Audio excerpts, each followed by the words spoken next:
আপনারা দেখছেন ২১শে টেলিভিশন। রাঙামাটিতে ৫ শতাধিক গরিব ও দুস্থদের মাঝে দিনব্যাপী বিনামূল্যে চক্ষু চিকিৎসা ও চক্ষু বিতরণ করা হয়েছে। পৌর মেয়র আকবর হোসেন চৌধুরী বিনামূল্যে এই চক্ষু চিকিৎসা ক্যাম্পের উদ্বোধন করেন।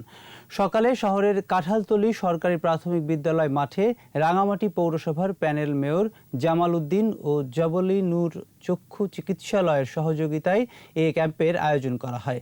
দিনব্যাপী চলা চক্ষু ক্যাম্পে সেবা নিতে আসা রোগীদের চোখের সমস্যা চিহ্নিত করে চিকিৎসা ও পরামর্শ দেওয়া হয়।